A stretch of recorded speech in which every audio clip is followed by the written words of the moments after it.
Welcome to episode number 272 of the Marine Layer podcast. The Mariners make the first splash of the MLB trade deadline. They trade for Josh Naylor. We'll break down why they did it and what they can still go get out there on the trade market. Your guys' reminder, stay on top of all of our stuff. If you're watching this, if you're listening to this, you can go over to our website, marinelayerpod.com. You can find all of our episodes. Make sure to download, rate, and review if you're listening. Like, comment. Please hit that subscribe button on YouTube. If you're watching, you can find all our merch, Patreon, live show schedule, whole one-stop shops over at our site, marinelayerpod.com. Would love to see you wearing the merch. And then you can find us all across social media at marinelayerpod. Let's get it rolling. The pitch from Acevedo. A drive deep to right field. Down the line. The Mariners win this game 2-1. The dream lives. They're going to the playoffs. 1-1 from Jansen. There you go. Left field. We got a tie ball game. Julio. Oh, baby, what a moment. Tie ball game is 7-7. And we welcome you to this episode of the Marine Layer podcast, part of the Just Baseball Podcast Network. Recording on Thursday evening, July 24th, and man, oh man, Lyle, the Mariners just came out swinging at this deadline. We were all set and ready to go with our normal Friday episode, and then, bam, Mariners have a first baseman. I mean, we're sitting here in the recording studio getting all set up, and then we both get the passing notification immediately. It's like, well, new episode incoming. Man, how exciting is this? They jumped out in front of this one, didn't they? I think they're sitting there and watching the trade market when they look at Josh Naylor, and they said, we don't want to wait around for everyone else. I assume they got a verbal yes from the Diamondbacks that they would do it for this package. We'll get into the package a little bit later. It's a little bit of a sentimental, hard package for us to go through, but we'll talk about that in a second. Let's stick on Naylor for now. They got, I think, a verbal yes for this package, and they weren't going to wait around for anything else to be tied in with the Diamondbacks. This is going to be kind of like what they did with the Blue Jays last year. They jump out, and they see someone they want, and they'll go get him, even if they're going to circle back on another guy that the Diamondbacks could offer later on. Or like Randy. You know what? Credit to the Mariners. They do this often, whether it's at the trade deadline or often in the offseason when they decide to make transactions in the offseason. Oftentimes, they'll know what they want, and they'll jump out in front of it first. Jerry Dipoto, Justin Hollander, that whole front office staff does not wait around a lot of the time. And we've seen that at multiple trade deadlines now. When there's somebody they want, they'll jump ahead of the market and do it. And they just did it again. That was the first big fish to land on this market, first domino to fall, and he's going to Seattle. And this is an upgrade they absolutely need. People should be nothing but fired up to see Josh Naylor in Seattle because he's a good hitter. He's going to provide thump in the middle of the lineup. He doesn't strike out. And this signals the Mariners are serious about making a run this year. It signals every bit, in every way, shape, and form, that the Mariners are in for a run are trying to make a run this year. And every fan should be fired up about that. It's not the craziest amount of power out of a first baseman. He's got 11 home runs this year. He does hit the ball pretty hard. He does not strike out, as you said. He kind of fits into what the Mariners want for a lefty first baseman over there at first. His platoon splits are still pretty drastic. He's got an 82 WRC plus against lefties this year. It's 144 against righties. The platoon aspect might not change that much. I would imagine the Mariners will sprinkle him in a little bit against lefties, try and get him to play as many days as they can, but they are still going to probably throw Donovan Solano out there at first base when there is a lefty on the mound, just to sort of mix that in.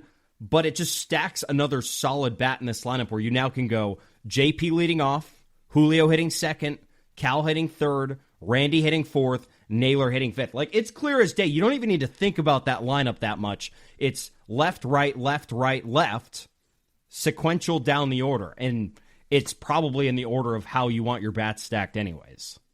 Right, and then you know that Cole Young and Ben Williamson are going to be hitting in the 8-9 spots. So basically, you've got your lineup pretty penciled in for the most part moving forward. And yeah, you can split up the lefties and righties. Again, this is a move that signals they're going for it. Josh Naylor's a really good player. Let me clarify one thing. He squares the ball up. Like if you look on Baseball Savant, his quote-unquote squared up percentage is very high. His barrel rates aren't crazy or hard hit rates, but like he's a guy that squares the ball up. And overall, you don't necessarily have to hit home runs to have thump in the middle of a lineup, because Josh Naylor is a 120 to 125 WRC plus hitter every year. He's a very, very good hitter. He's been exactly that this year. He's a guy that, again, has a very good approach. He's going to help the offense. This is exciting. Us especially, we're putting all our personal feelings aside for most of this podcast to talk about the objective at hand, which is the Mariners just made a win now move. And they made a move that says, yeah, we're not letting this year go by the wayside. We're not letting Cal Raleigh's season go to waste. We want to go out and make impact moves at the deadline. They just did that, and they did it first. I think the really interesting part of this whole scenario is, as I'm sitting there, I'm reacting to this that we posted all over our social media channels.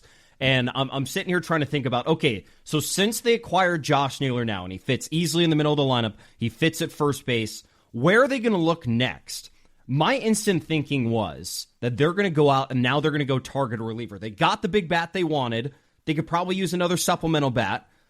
But the next big name they need is in the Mariners bullpen. The reporting sounds like, though, Gino is still 100% on the table, if not still their number one priority. Daniel Kramer tweeted a handful of minutes ago that the Mariners still have Gino at the top of their want list. But if I'm going to guess, Lyle, what's sitting there and happening in this room as they're digesting all of this, they get the yes for Josh Naylor. Gino's price is still all the way up here. How many different reporters today are tweeting out how high Gino Suarez's trade package is? Do you think the Diamondbacks are going to trade him a week before the deadline? No, I don't think they're planning on doing that. Well, unless they prove me wrong. But it doesn't sound like it. They're probably going to draw that out and get teams to give up as much as they humanly can right up until next Thursday's deadline. And the Mariners didn't want to wait around for that. You don't want to risk getting to deadline day and then the players you want because you're holding out for someone else is all of a sudden not available. Why not go get both? That's why you stack your farm system like this, where you can make a trade for Josh Naylor and still have every single piece you would need to go get Gino as well. For sure. And you can still look at other third base options. Now that you have Naylor, you can look more at Willie Castro. I wasn't going to be all that fired up if Willie Castro was their headline offensive move of the deadline. But if they deem Gino's price too expensive, Willie Castro is somebody you could go get to play third base. You have Naylor at first, and you primarily focus here on out moving forward on getting a lethal bullpen arm. But yeah, Josh Naylor, not only does that set the tone for the rest of your trade deadline, but it forces you to, like you said, not have to wait around for Gino. And I think it also takes a lot of not mental pressure off them, but I think it gives the whole fan base a sigh of relief. Because I'm sure there's plenty of people that are sitting there thinking, are they going to do anything at this deadline? Are they going to let it go by the wayside? Just read our comment section. Is it going to be 2023 all over again? Or are they going to let Cal Raleigh's season go to waste? Now everybody can let that go. Because that is not happening. Of the two best bats available, they went and got the second best one. They got Josh Naylor.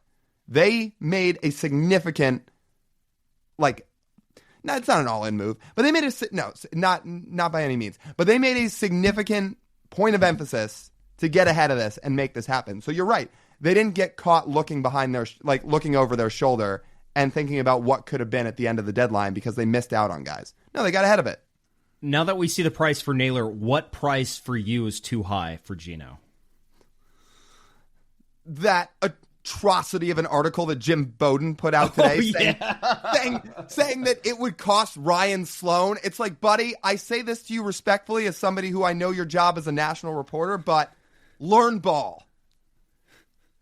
The Mariners will not be trading Ryan Sloan for a rental. I don't think Ryan Sloan at this point is getting traded, period. I said to you today, the only way I think he's getting moved is if one of our pie-in-the-sky trade packages actually came to fruition, like if Ronald Acuna was actually going to happen.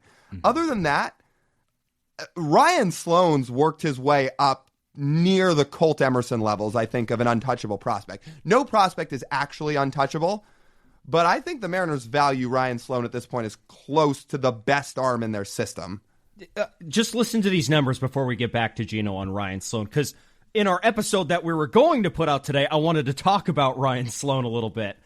Sloan has allowed 1 earned run over his last 21 innings. He struck out 29. He's walked 2. He has a 61% ground ball rate. His fastball, 696, sits 96. It can get up to 98, 99 miles an hour.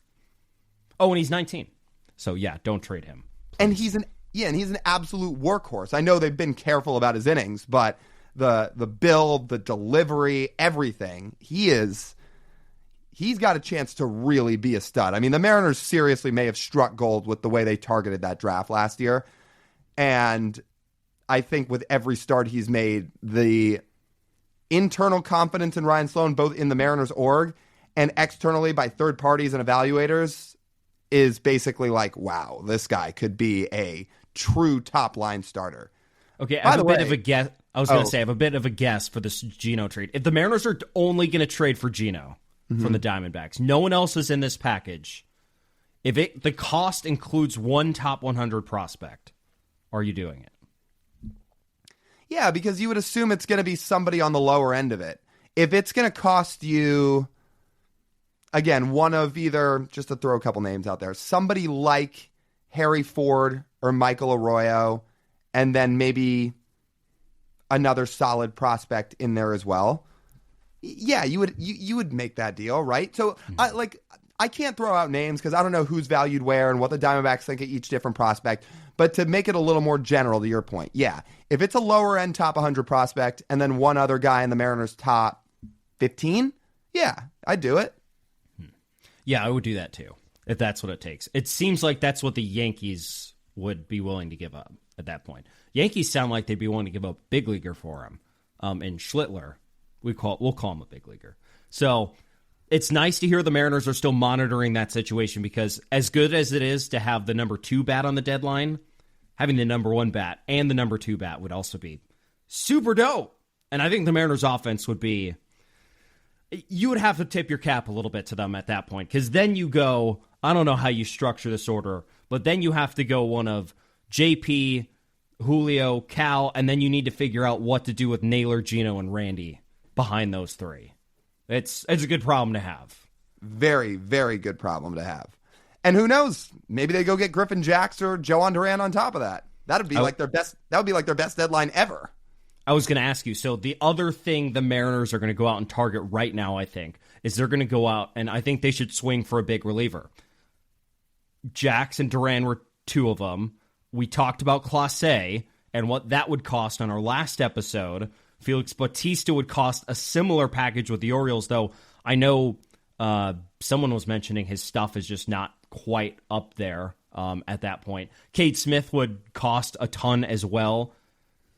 It doesn't, the way I think about it, like, it needs to be a reliever at that level, or it needs to be one level below that is comfortable pitching in the 6th or the 7th inning. Probably pretty similar to what they wanted for Jamie Garcia last year. It doesn't have to be someone that replaces Andres Munoz or is an Andres Munoz equivalent, but it does need someone who you feel like with a lead you could throw in, say, the 7th inning. Like a David Bednar. Sure. Exactly. He would be who, by the way, has also been just unreal. Yeah. So that's a guy who's an example of below all the absolute S-tier relievers, a.k.a. Duran, Jacks, Clase, Cade Smith, Felix Bautista. If you go one level below them, that's where you get to, I would say, David Bednar, Pete Fairbanks, guys like that. And the Rays may not move Fairbanks at this point. I would be shocked, honestly, at this point if they do. But guys like that. So, yeah, this is an awesome first start. There's more work to do. I don't think they're done. But, yeah, there's options out there now, while also having something solidified in your back pocket with Josh Naylor ready to play first base every day. And I will say, his numbers away from Chase Field this year have actually been pretty solid. Like, he's hitting about 260. His OPS is about 755. Roughly, that's going to be a 115 WRC plus. I don't pull up Fangraphs while we record these shows because that's how your computer absolutely, glitches out and the video is going to be bad, because Fangraphs takes up so much bandwidth on a computer. But maybe I could always look it up on my phone. But again, when you have a 755 OPS, what? Do you want to know what his stats are at T-Mobile Park?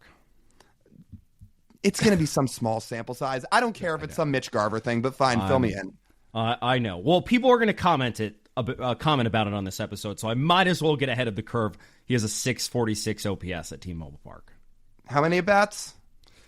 He has 63 plate appearances. Well, that's actually a decent amount. Yeah. Whatever. He's only going to play half his games here. Again, that's not enough of a sample. You can't know that for sure. Half his games for 2 months. What you probably should do also in the offseason is offer him a contract. You need to make a nice sales pitch to Josh Naylor in these 2 months. Fans show up to the park. They support him. They show him how much they care about watching him play. And then the Mariners need to step up and offer him a legit contract in the offseason. That would be nice. It'd be nice to have an everyday or somewhat everyday first baseman locked down over there.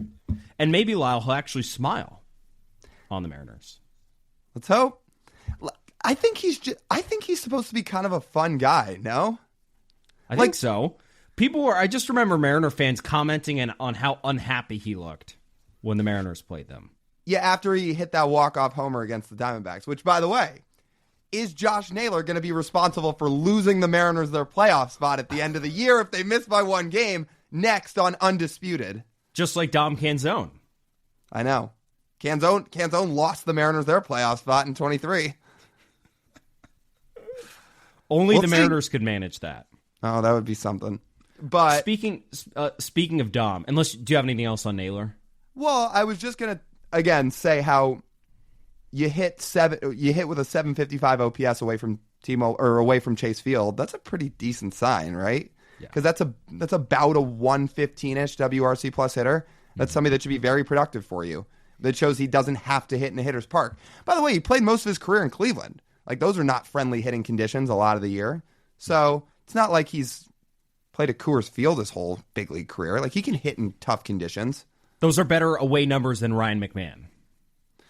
Dude, I'm going to vomit if they trade for Ryan McMahon. I just put a reaction about that out on social media today before this Naylor trade all went down.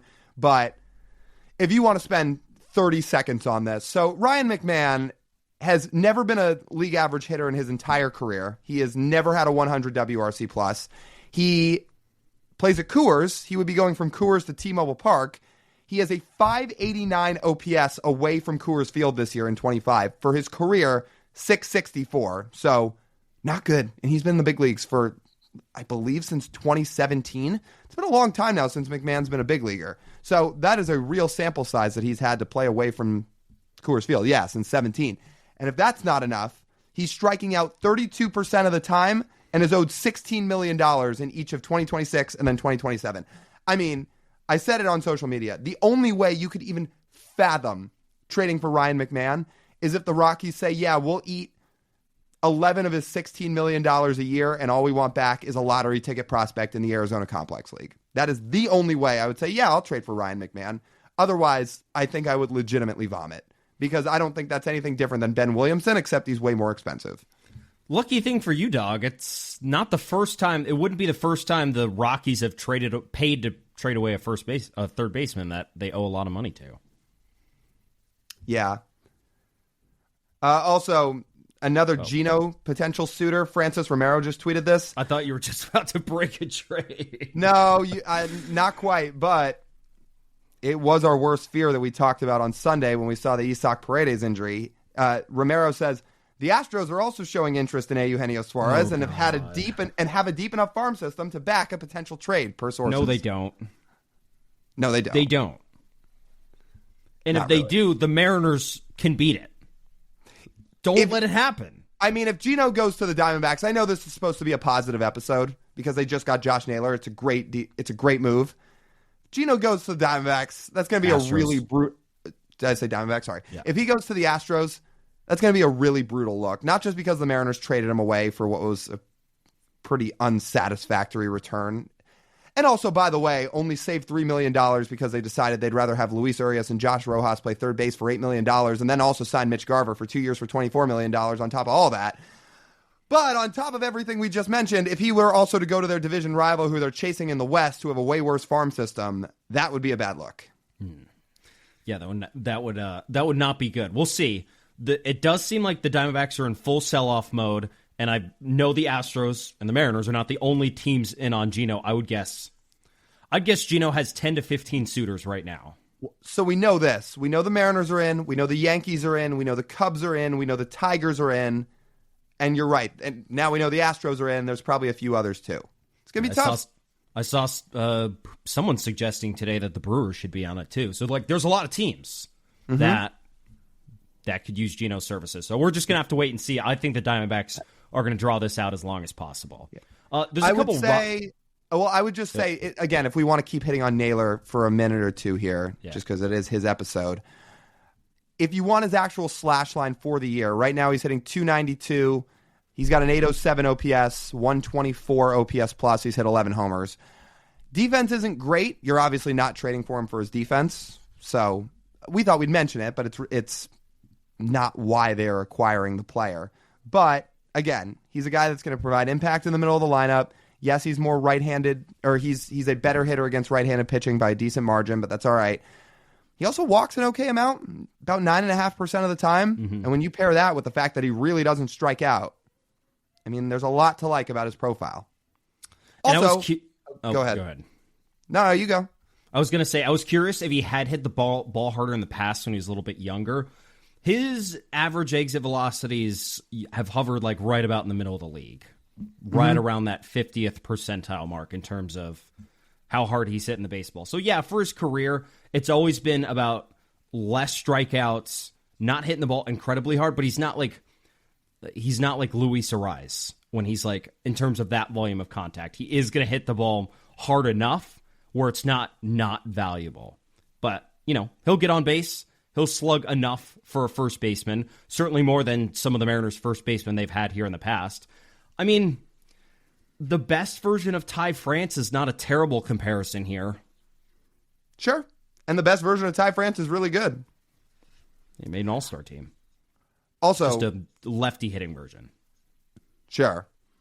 Also, since we've dove into a decent amount of the numbers at this point, can we also talk about getting back to the whole will he smile in Seattle, supposed to be a fun guy? He plays with fire on the field. The whole rock the baby stuff during the homers and all the trash talking the dude does. He feels like somebody that could, in 2 months, especially if things go well, really become a guy that fans gravitate to. Because if he's playing well and he plays with fire and he's rocking the baby and he's barking at other teams, like, who doesn't love a guy like that, especially when he's on your own team? Do you know what you also know, Dog? He is getting on the mic within the next 2 weeks. That is happening. I hope so. We need to scheme something up for him. Well, we can think of a couple things. Washington State trivia? Oh, yeah, he's a Washington State trivia guy. When you're new to town, you got to do it. Yeah, it's required materials at this point. But yeah, otherwise, here's the thing. It fits on in your roster.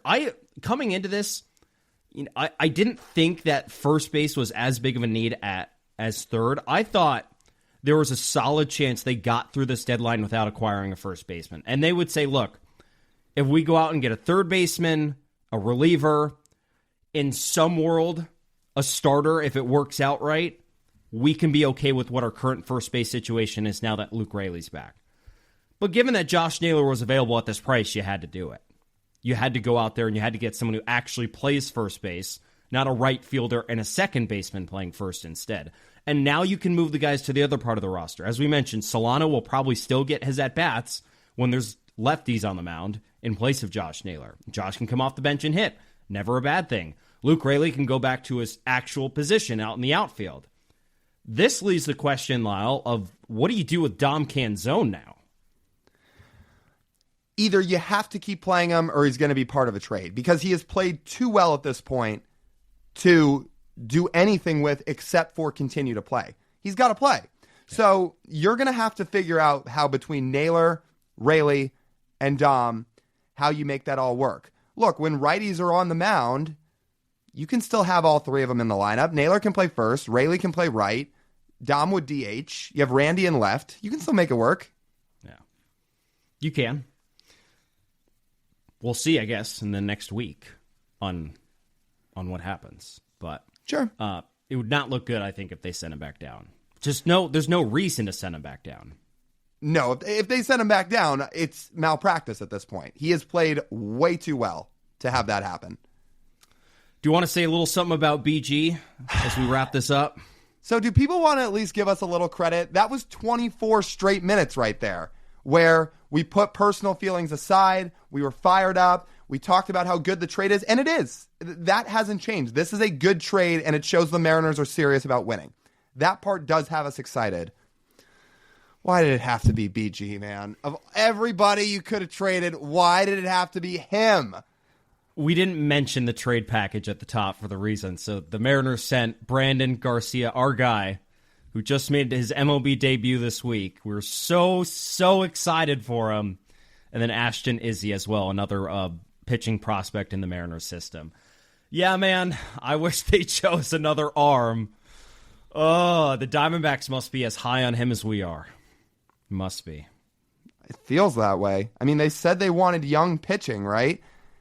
So if you want to spin this positively and make this less about us and more about Brandon, the Diamondbacks rotation is not in a good spot. You're going to lose Gallen and Merrill Kelly at the end of the year to free agency. Erod's been a shell of himself since he's gotten to Arizona. They may want Brandon Garcia to be a starter. And if that is the case, then I have to be nothing but happy for BG because I'm sure he would love to be a starter long term. And if he's going to get that chance in Arizona, then it's probably the most ideal situation for the guy. Yeah. So in that scenario, yeah, we'd be fired up for him because if that is the Diamondbacks plan, he could probably spend the rest of the year down at their AAA affiliate in Reno. Yeah, I have that right. It's Reno. Yeah. In Reno, maybe building his workload back up, go 2-3 innings at a time as he starts to like acclimate himself into a new organization. In the offseason, he starts to prepare and build a workload back up as a starter. And then he could come into Diamondbacks camp next year ready to be a starter and prepare to be a starter. And if that's the case, then as sad as it is for us, as much as we'll miss him, like that would be pretty cool for him if he ultimately gets to start.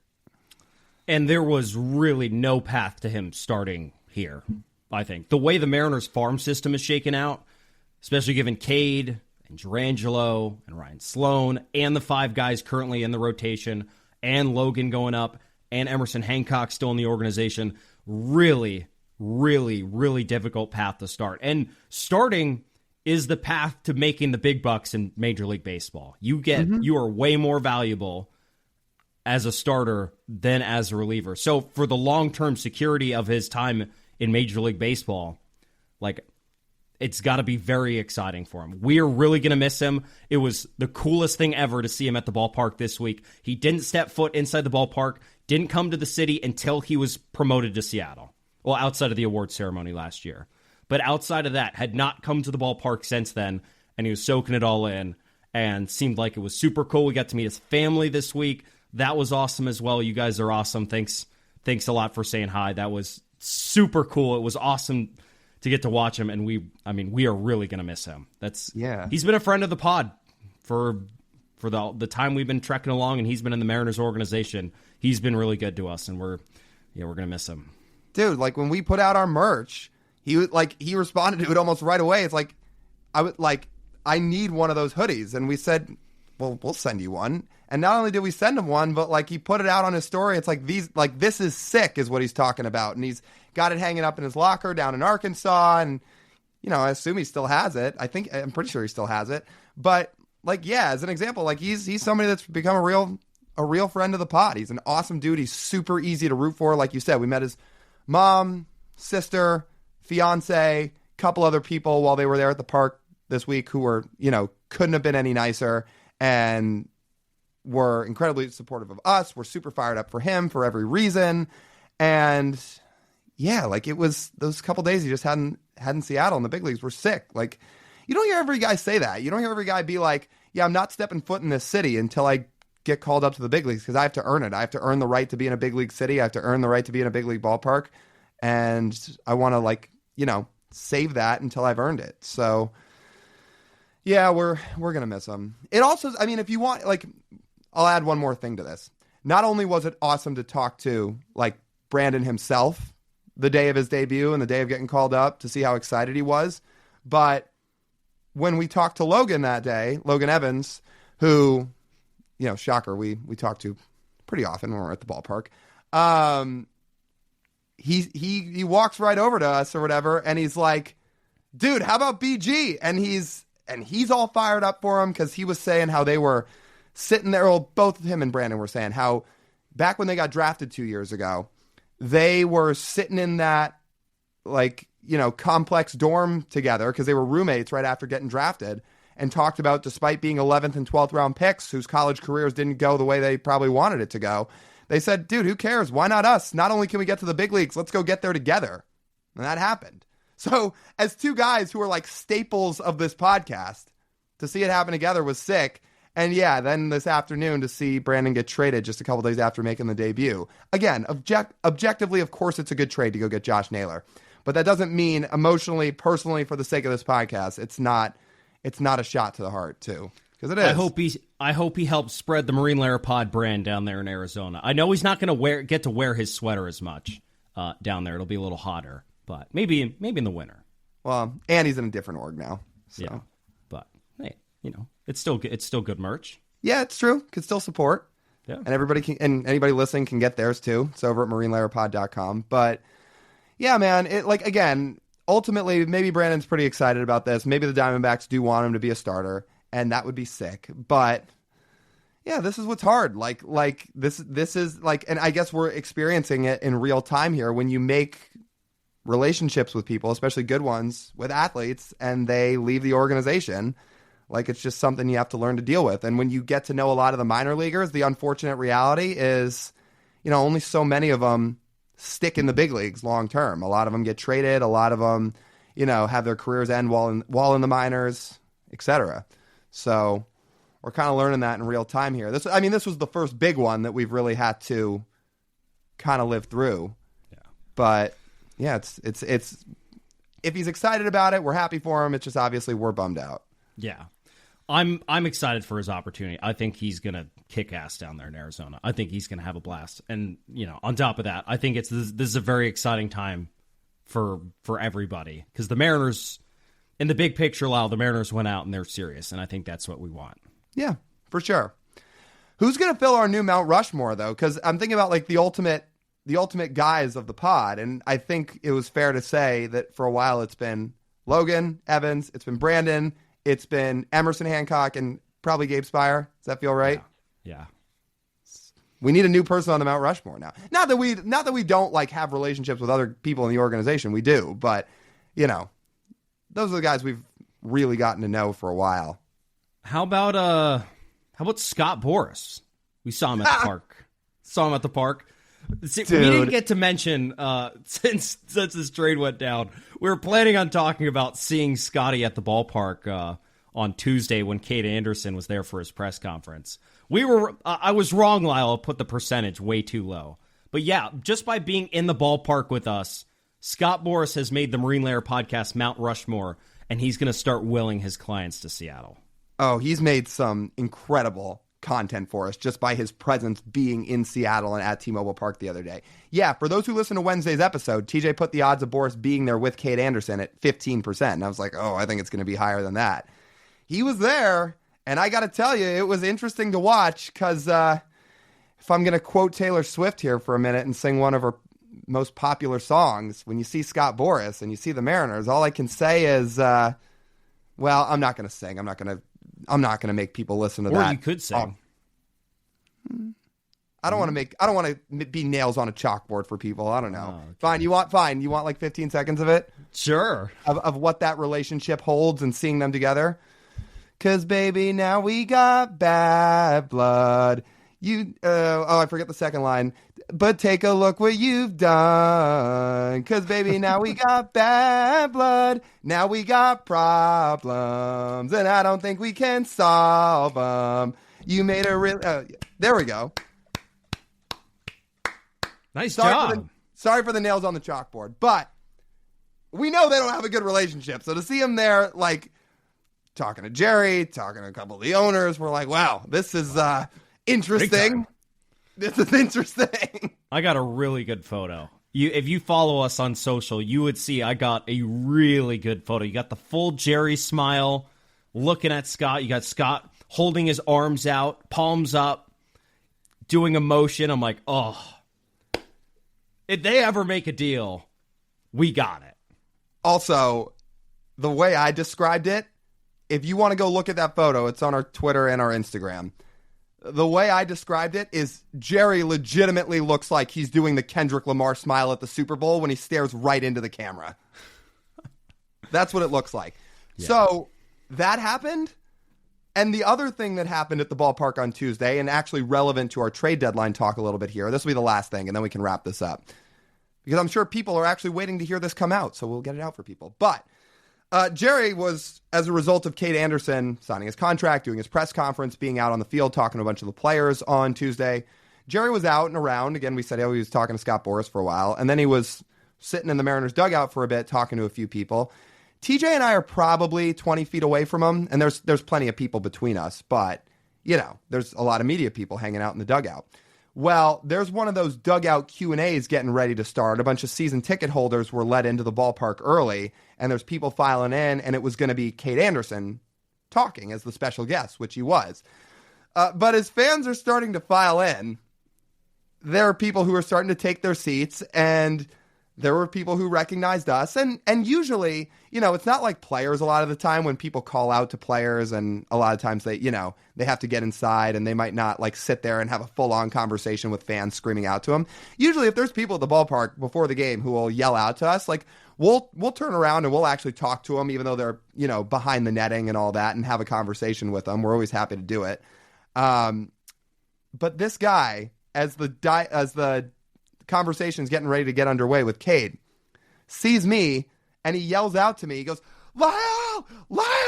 And I'm like turning around. I was like, what's up, dude? He's like, go ask Jerry where Gino is. It's like, he's right over there. Go ask him. He's standing right over there. And I'm thinking to myself, I mean, the way you're screaming, you can just go tell Jerry just yourself. Go ask him yourself. Because I'm pretty sure he can hear you. But so I had to like turn away and like, you know, like a little bit, but I'm looking at that fan and I am kind of laughing, and it's or not kind of laughing. I was laughing, and it's like, whoo, that was a first. I was like, you got some guts. I got to tell you, like, you ain't and afraid. He's the one behind the fence too. You're the one standing on the same field as Jerry. If you want to go over and ask him, I know. I mean, man, that was funny. That was really funny. That was funny. A little tense, but that was pretty funny. Because we didn't know exactly what to do. Like, obviously, we have talked plenty about, like, this fan base is owed Gino back, which they are. But, like, when a fan is screaming out to you to walk over to the president of baseball ops, who, like, again, like, we don't really know Jerry. So, it, like... Yeah, I don't think he would have just, like, had a warm smile on his face when we walk up to him and go, where's Gino? This guy made us ask, so here we are asking. Yeah, here we are asking. Comment? Yeah, exactly. Yeah, we just have the mic sitting right in our hands and pointed at him. Yeah.